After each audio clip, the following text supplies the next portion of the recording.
Welcome to my English classes. Guys, आज मैं नए सिरे से अपना शुरुआत करने जा रही हूँ वीडियो का। इस साल का मैं पहला वीडियो बनाने जा रही हूँ जो कि चैप्टर सेंटेंस से शुरू करने जा रही हूँ। और मैं ये वीडियो शुरू से क्यों बनाने जा रही हूँ, इसके पीछे कुछ बातें हैं जिसपे हम बाद में चर्चा करेंगे। उसके लिए स्पेशली मैं एक वीडियो बनाऊंगी। फिलहाल आज का जो टॉपिक है और आज का जो शुरुआत है वो मैं सेंटेंसेस से स्टार्ट करने जा रही हूँ। तो अब बिना देर किए मैं चैप्टर सेंटेंस से शुरू कर रही हूँ कि सेंटेंस होता क्या है। ये इंग्लिश का बेस है। वैसे तो इंग्लिश का बेस पार्ट्स ऑफ स्पीच है जिसको मैं बाद में पढ़ाऊंगी, और ये ना छोटे क्लास में बल्कि आप आजीवन जब भी चाहे वो कॉम्पिटिटिव एग्जाम हो, चाहे आपका स्कूलिंग टाइम हो, कॉलेज का टाइम हो, जो मैं पढ़ाने जा रही हूँ आपके लिए बहुत ही जरूरी है जानना। राइट? तो सबसे पहले तो हम सेंटेंस होता क्या है इसके बारे में जानेंगे। तो सेंटेंस शब्दों का जो समूह होता है, the group of the words is known as sentence having sense. मतलब अगर हम कहें कि ग्रुप ऑफ वर्ड्स ही केवल सेंटेंस कहलाते हैं तो ये गलत होगा, ये सही नहीं होगा। शब्दों का वो समूह जिसका कोई अर्थ निकलता हो, जैसे हमने अभी आपको बताया कि ग्रुप ऑफ वर्ड्स, तो ग्रुप ऑफ वर्ड्स तो ये भी हुआ पेन इज माई दिस। आप ये देख रहे हैं, ये भी वर्ड, ये भी वर्ड, ये भी वर्ड, ये भी, और इन सबको मिला लिया सारे ग्रुप को, तो सेंटेंस ग्रुप ऑफ वर्ड अगर कहें तो ग्रुप ऑफ वर्ड तो है, लेकिन ये सेंटेंस नहीं कहा जाएगा। क्यों? क्योंकि इसका कोई सेंस नहीं है, कोई क्लियर मीनिंग नहीं है।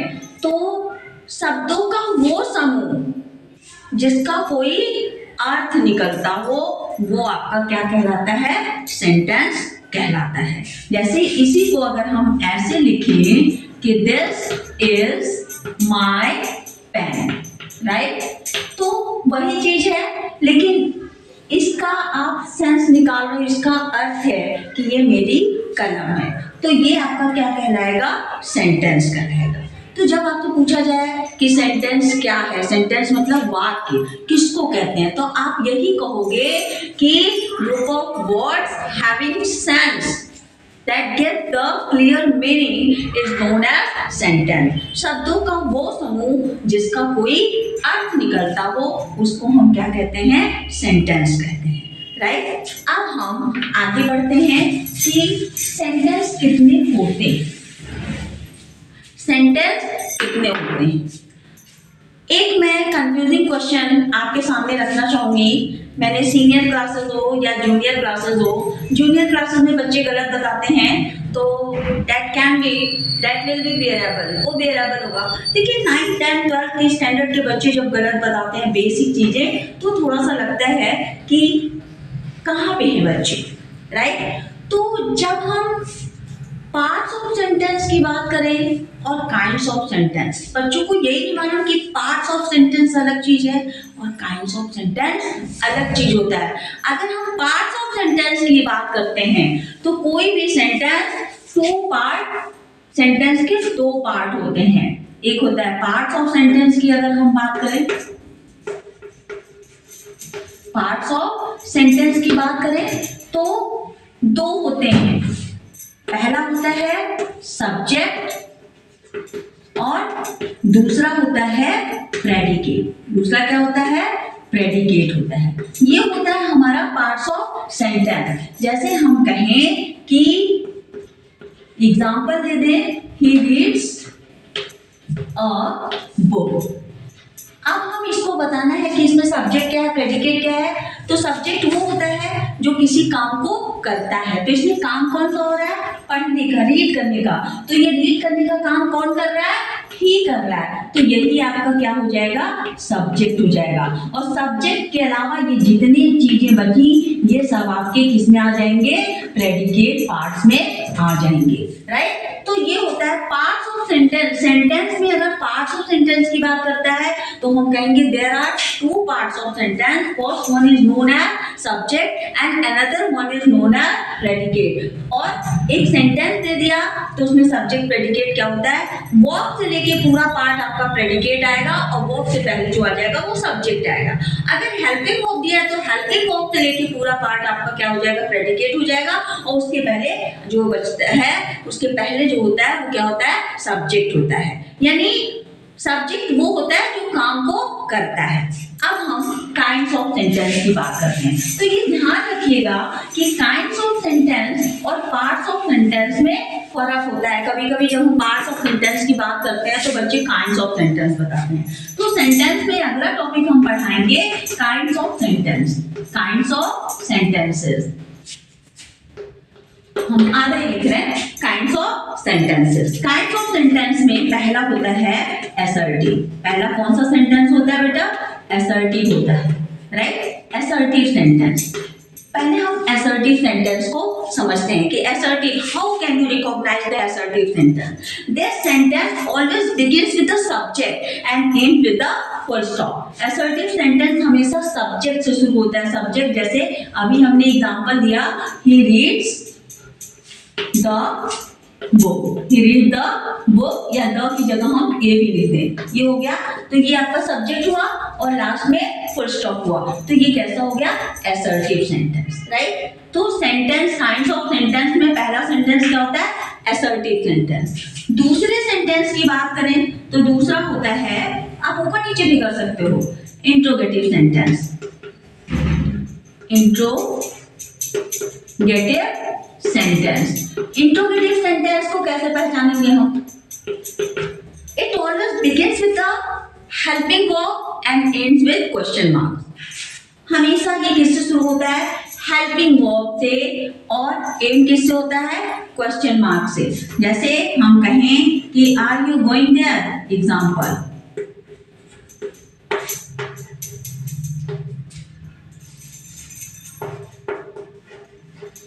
Are you going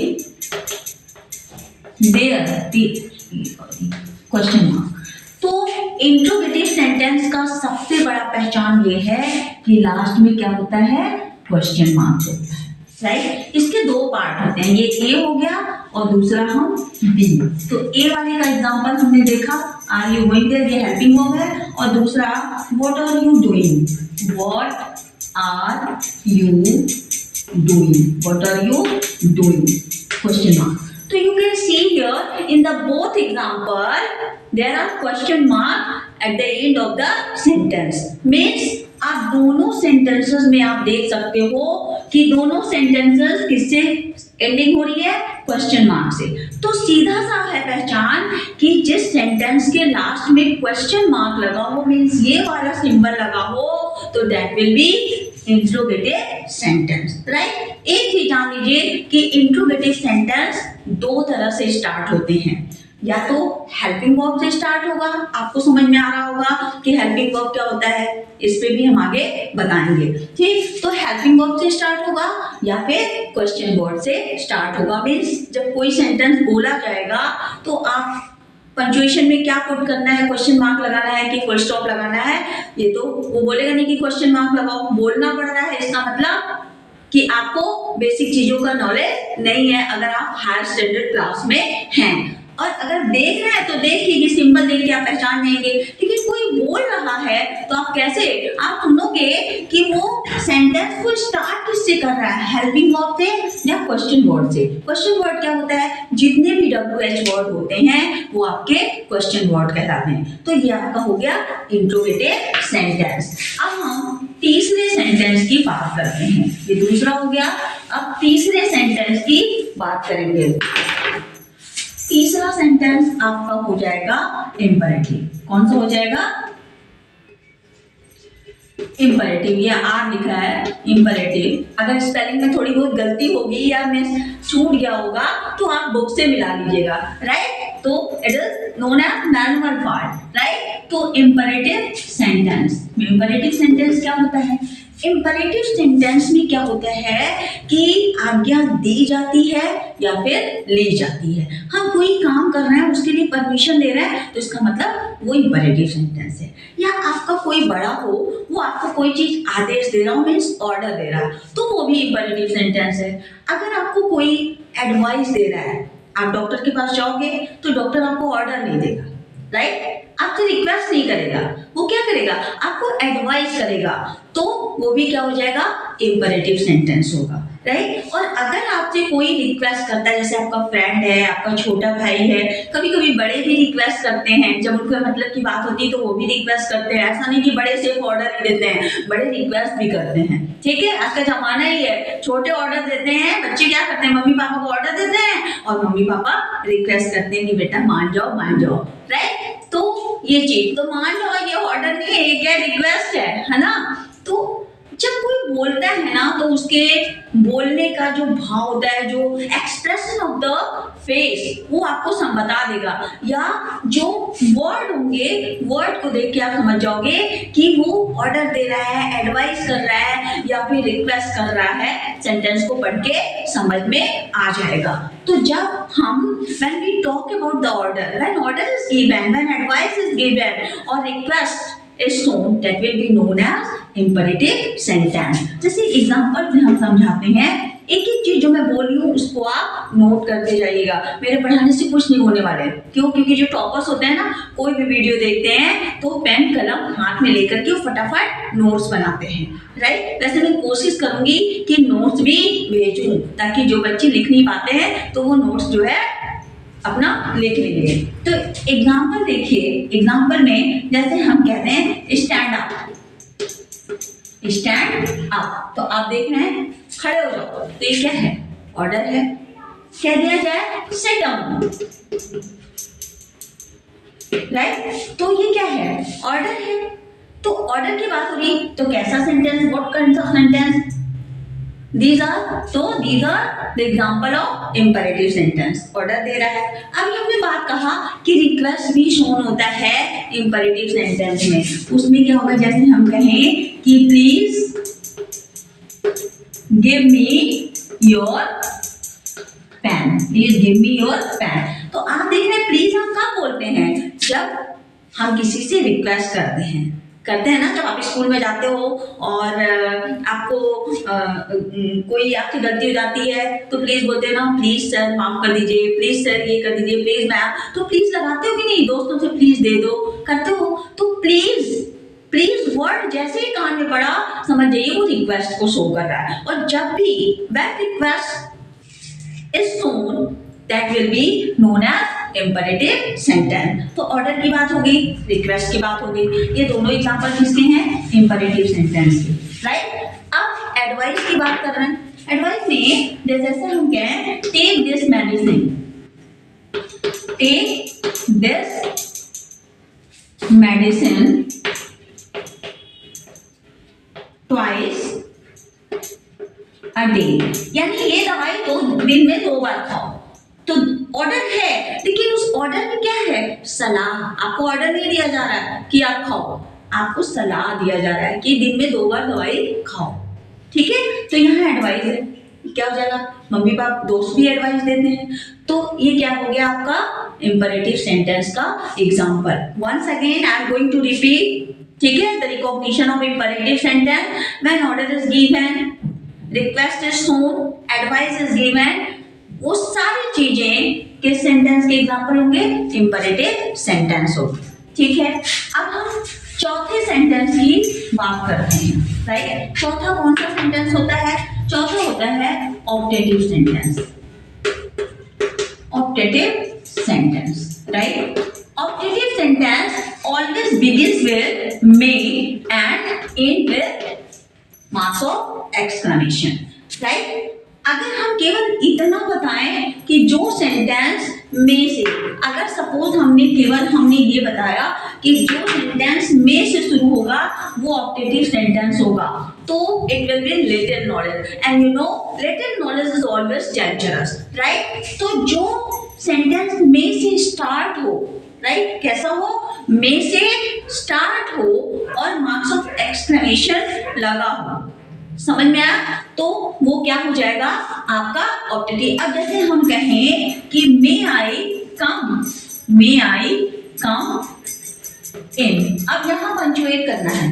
सपोज हमने कोई लास्ट में पंचुएशन नहीं दिया, ना तो क्वेश्चन मार्क का, ना फुल स्टॉप, ना marks of exclamation, and now you have to punctuate this sentence. तो यहाँ पे व्हाट विल बी देयर, यहाँ पे क्या होगा ये जानने के लिए, तो according to me, just I have told you, if the sentence begins with the may, that will be known as the optative sentence. तो ये सही एग्जांपल नहीं है, मे से स्टार्ट होगा लेकिन उसमें मार्क्स ऑफ एक्सक्लेमेशन होना चाहिए, और साथ में जो सबसे मोस्ट इंपॉर्टेंट थिंग है वो है कि सेंस उसमें हमेशा ब्लेसिंग की और कर्स की होनी चाहिए। जैसे हम कहें अब यहाँ पे मे आई कम इन, मैं अंदर आ जाऊं, मतलब यहाँ पे परमिशन ले रहा है, वो पूछ रहा है क्वेश्चन, तो यहाँ पे क्या हो जाएगा, यहाँ क्वेश्चन मार्क होगा।